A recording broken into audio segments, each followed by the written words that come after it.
Vous n'allez pas croire ce que ce chien brun a fait pour sauver son maître, au cœur de la campagne, la plus rude du sud-ouest de la France.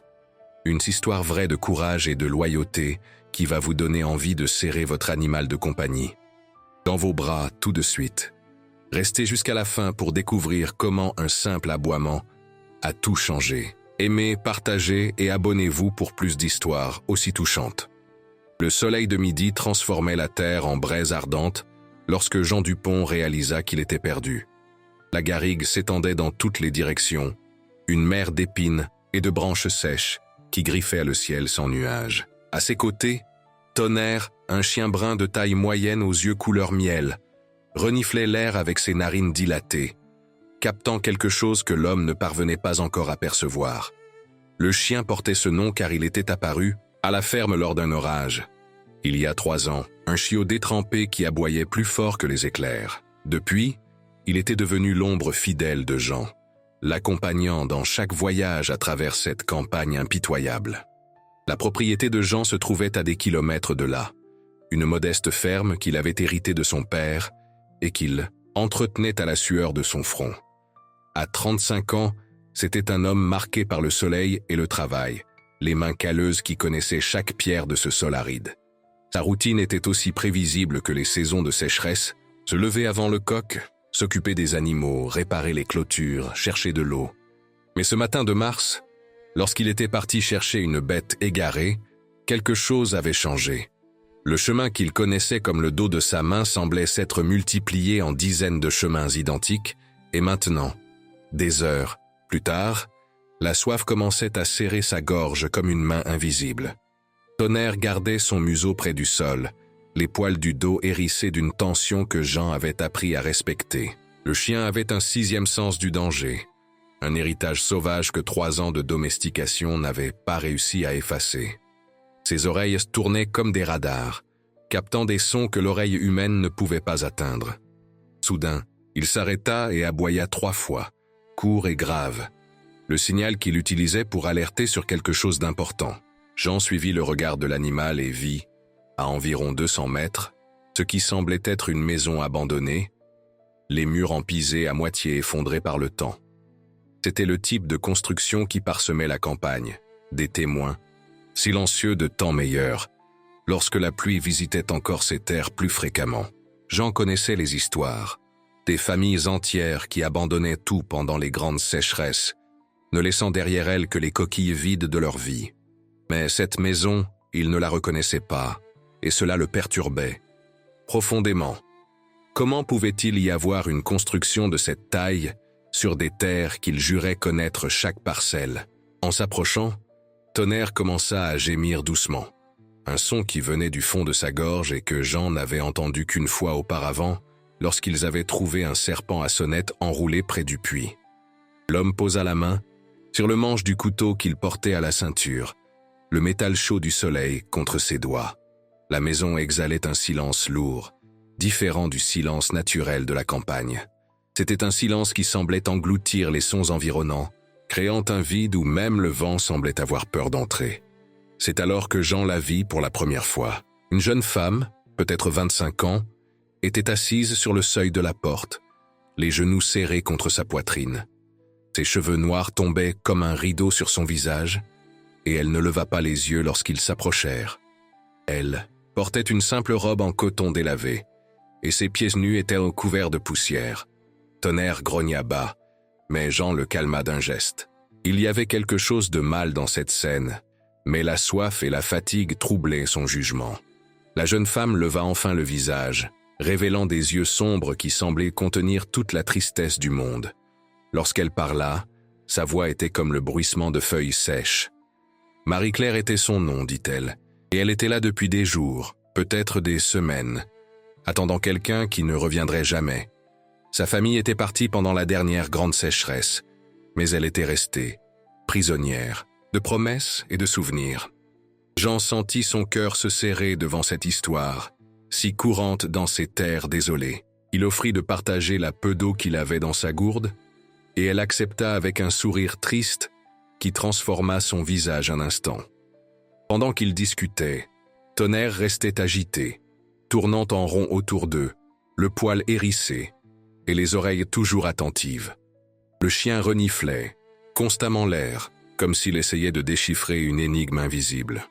Jean, absorbé par la conversation avec Marie-Claire, ne remarqua pas quand l'animal commença à creuser frénétiquement près du mur latéral de la maison, ses pattes projetant de la terre de tous les côtés avec une urgence désespérée.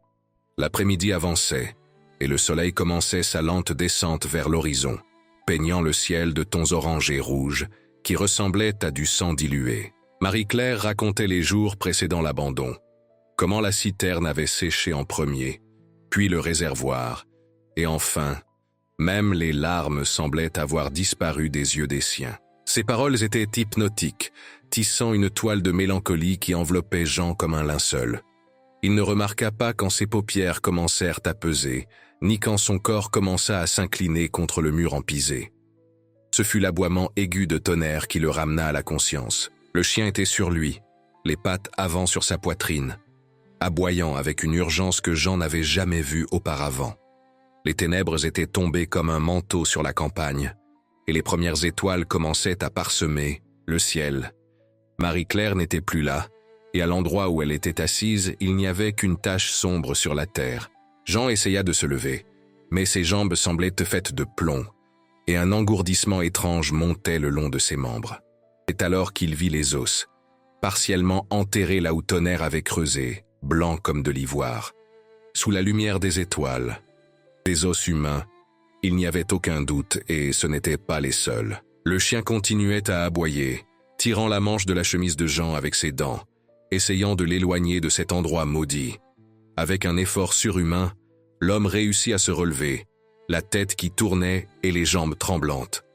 Chaque pas était une bataille, mais Tonnerre ne renonçait pas, tirant, poussant, aboyant sans arrêt. La maison derrière eux semblait vibrer d'une vie propre, les ombres se contorsionnant sur les murs comme des serpents noirs. Jean pouvait jurer qu'il entendait des voix, des murmures venant de tous les côtés et de nulle part à la fois. Des noms étaient appelés dans le vent, des noms de personnes qu'il avait connues, qui avaient disparu pendant les sécheresses.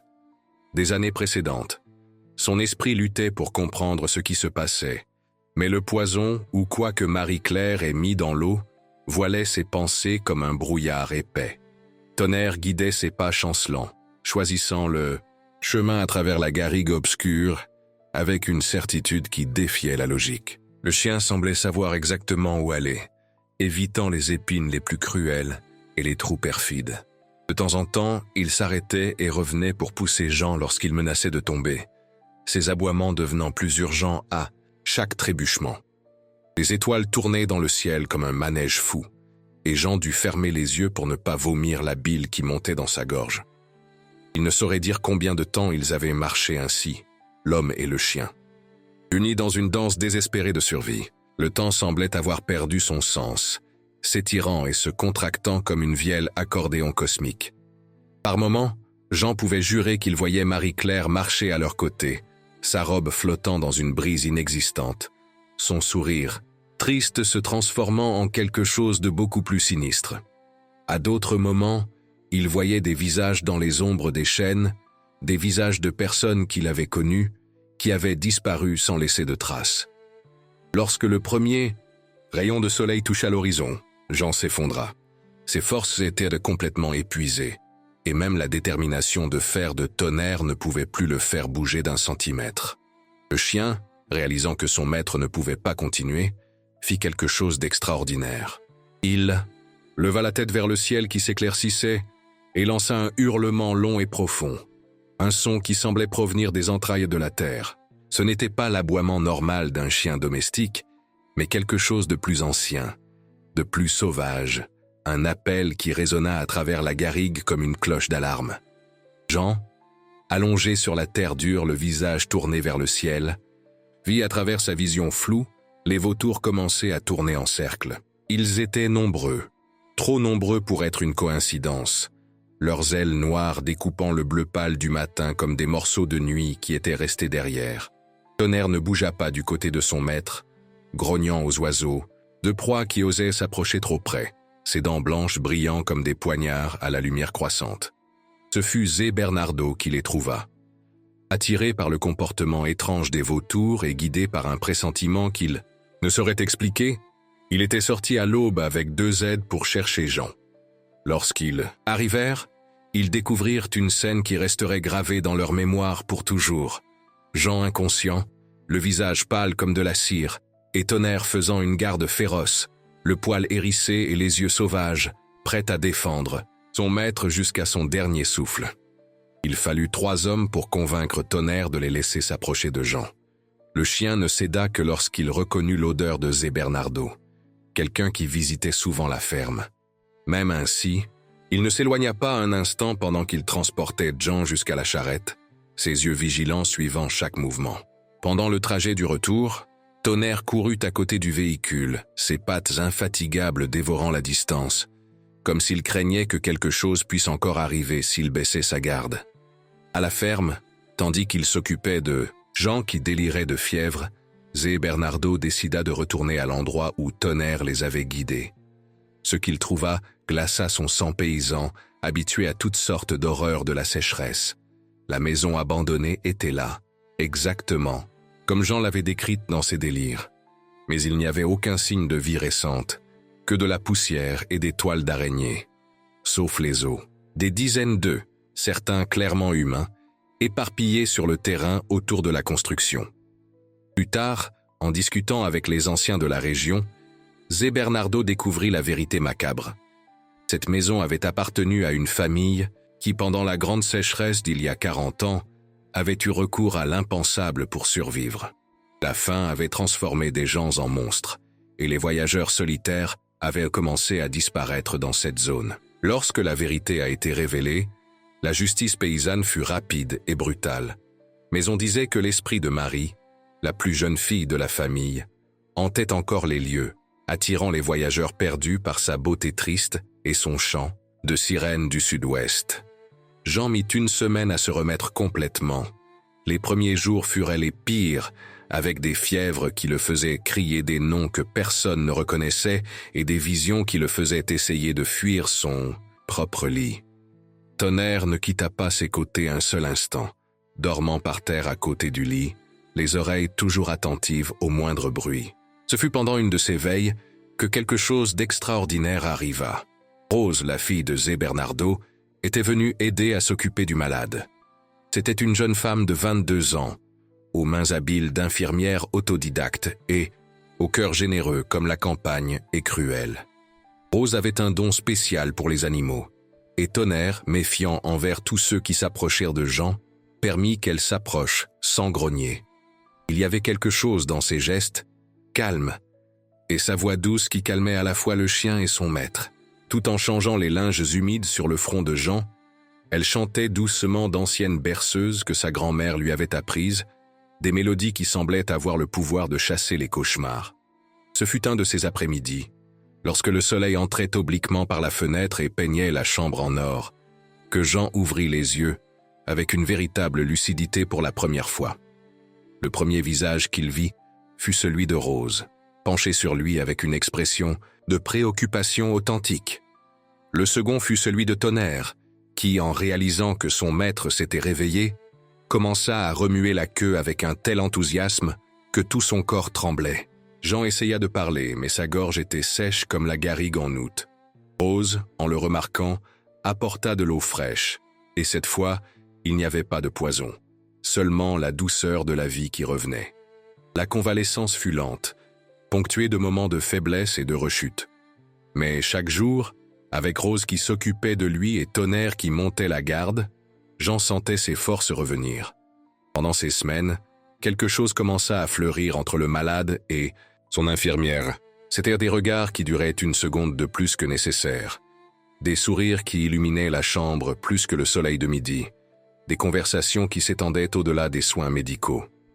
Rose racontait des histoires de son enfance, de comment elle avait appris à s'occuper des gens en observant sa mère, qui avait été sage-femme en temps difficile. Jean, à son tour, parlait de ses rêves pour la ferme, de comment il voulait creuser un puits artésien et planter un verger qui résisterait à la sécheresse. Tonnerre, allongé entre eux deux, semblait approuver cette proximité, ses yeux, couleur miel alternant entre l'un et l'autre, comme s'il comprenait que quelque chose d'important se passait. Ce fut Rose qui apporta le premier plan de sureau.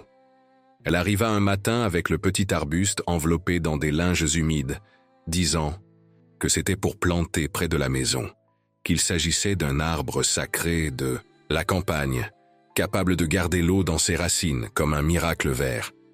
Jean, encore faible mais déjà capable de marcher, insista pour aider à la plantation. Ensemble, avec Tonnerre qui creusait avec enthousiasme à leur côté, ils firent le trou et placèrent le plan dans la terre.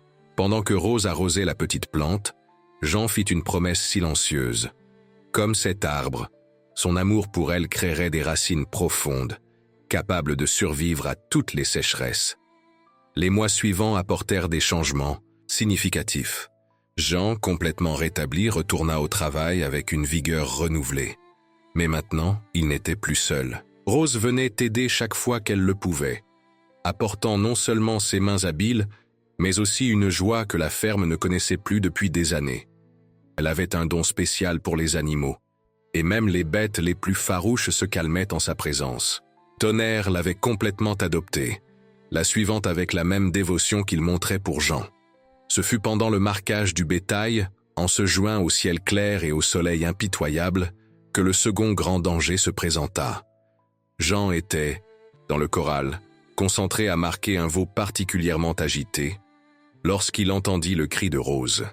Elle était allée chercher de l'eau au puits le plus éloigné et était tombée sur quelque chose qui glaçait le sang de tout paysan.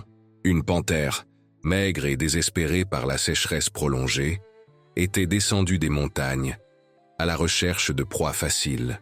Le félin était entre Rose et le chemin du retour, ses yeux jaunes fixés sur elle, comme s'il calculait le meilleur moment pour attaquer. Rose, pétrifiée par la peur, ne pouvait pas bouger. Le seau d'eau était tombé de ses mains, l'eau précieuse s'infiltrant rapidement dans la terre assoiffée. Jean laissa tomber tout et courut, mais il était trop loin, et la panthère était trop près. C'est alors que Tonnerre prouva une fois, de plus pourquoi il était plus qu'un simple chien.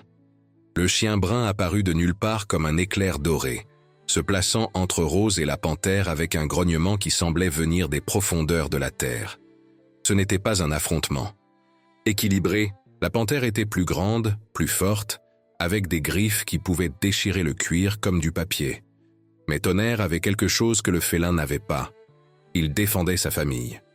Le chien attaqua avec une férocité que Jean n'avait jamais vue, aboyant et mordant, dansant hors de portée des griffes mortelles avec une agilité impressionnante. Le combat sembla durer une éternité, bien qu'il n'ait pu durer que quelques minutes. Tonnerre utilisait sa vitesse et son intelligence, attaquant et reculant, ne donnant jamais à la panthère une cible facile. Ses aboiements résonnaient à travers la campagne comme les coups de tonnerre d'un orage sec, alertant tous ceux qui se trouvaient dans un rayon de kilomètres. La panthère, frustrée et de plus en plus fatiguée, essayait d'encercler le chien contre les pierres. Mais Tonnerre trouvait toujours une issue, revenant toujours à l'attaque. Ce fut lorsque la panthère, dans un mouvement désespéré, réussit à frapper Tonnerre d'un coup de patte qui le projeta contre une pierre. Le chien glapit de douleur, le flanc saignant de 3 profondes coupures. La panthère, sentant la victoire proche, se prépara à l'attaque finale. Mais elle avait sous-estimé le cœur d'un chien de la campagne. Tonnerre se releva, chancelant mais déterminé, et lorsque la panthère sauta, il fit quelque chose qui resterait dans la mémoire de tous ceux qui avaient été témoins. Il esquiva au dernier moment et mordit la gorge du félin de toute sa force restante.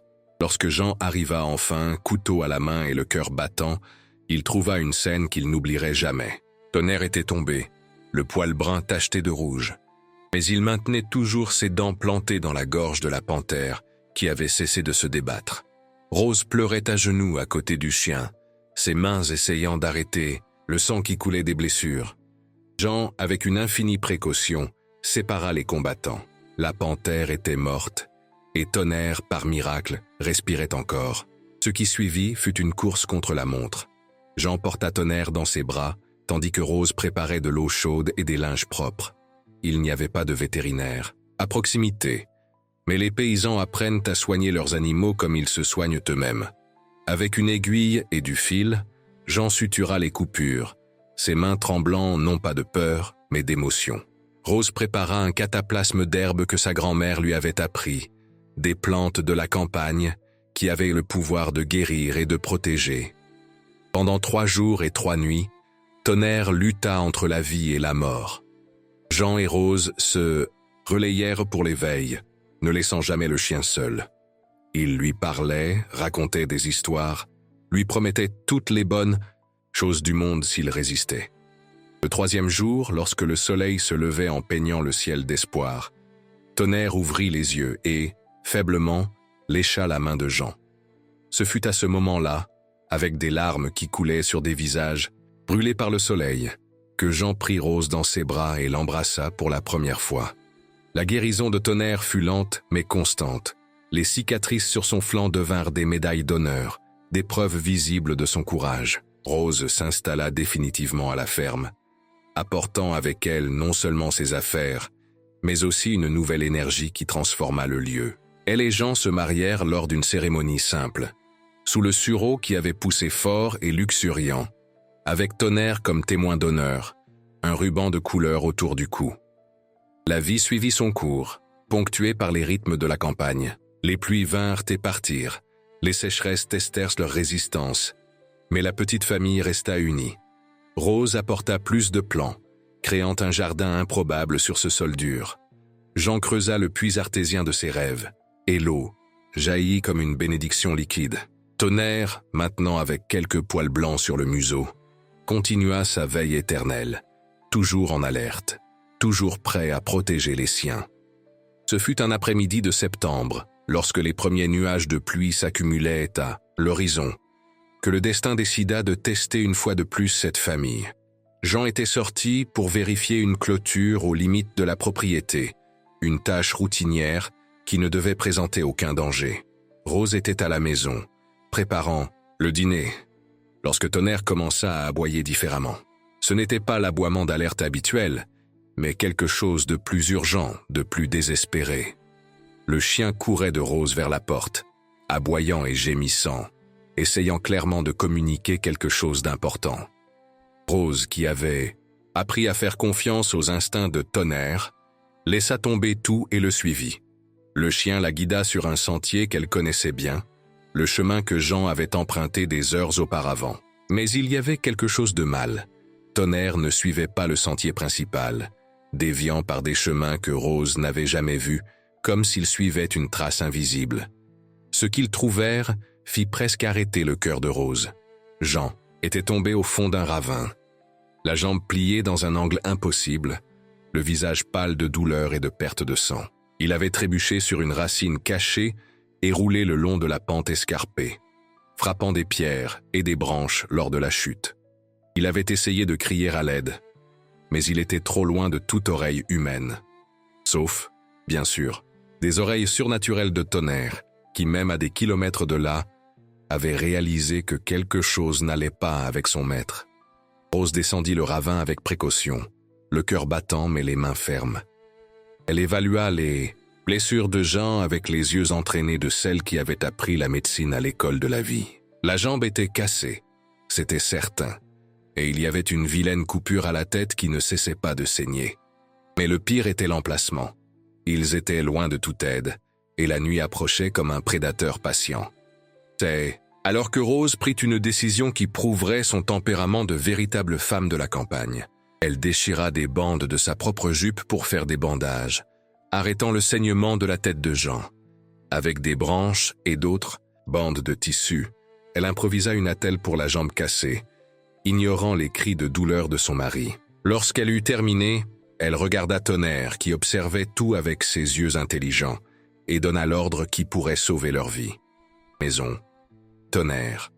Chercher de l'aide. Maison. Le chien comprit immédiatement.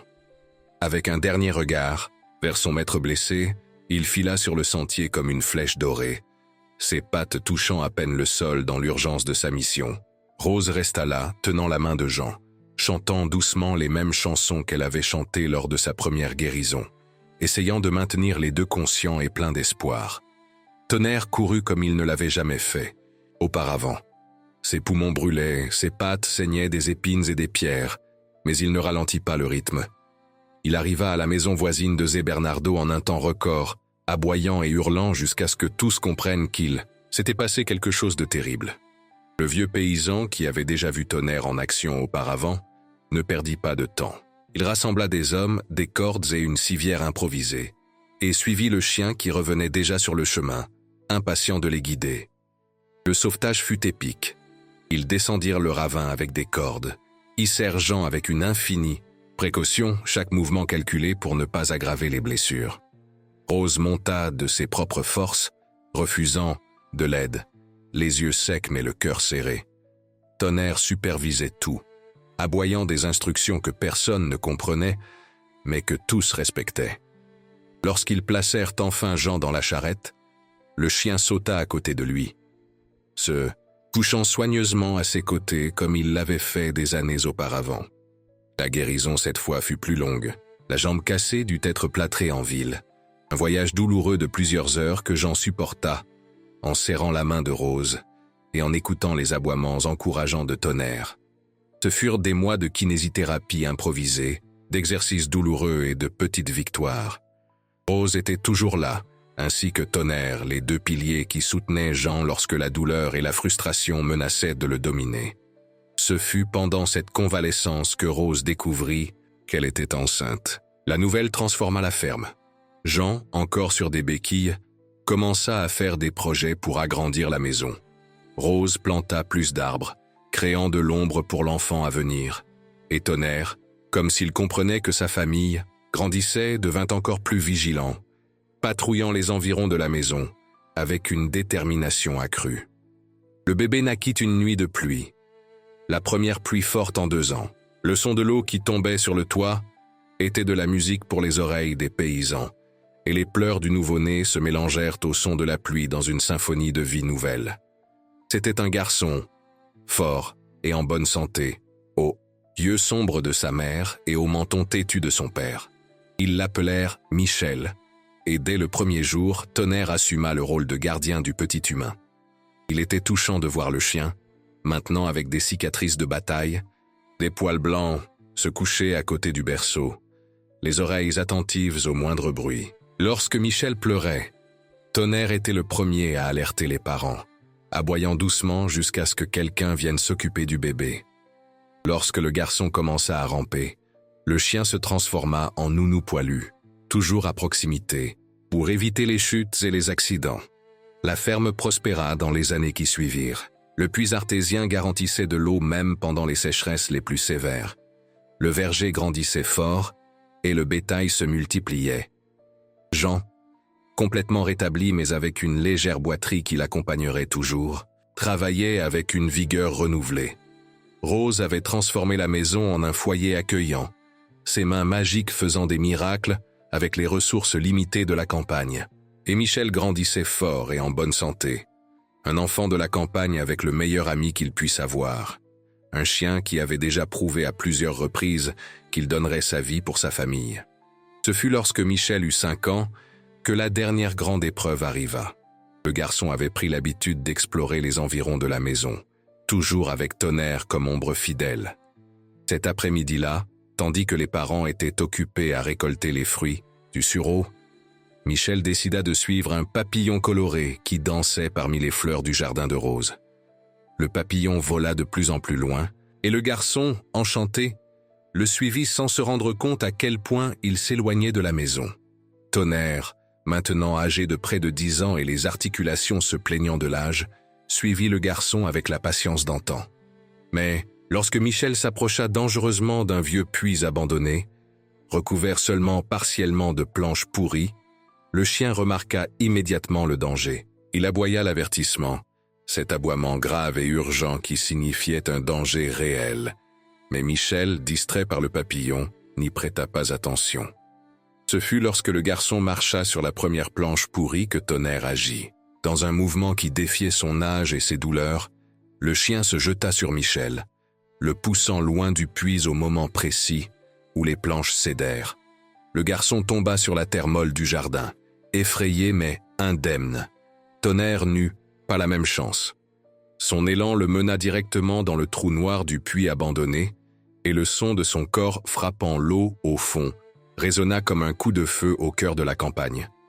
Michel cria comme il ne l'avait jamais fait auparavant, un son qui parvint aux oreilles de Jean et de Rose même à distance. Ils laissèrent tomber tout et coururent, trouvant le garçon en larmes au bord du puits, criant le nom de Tonnerre.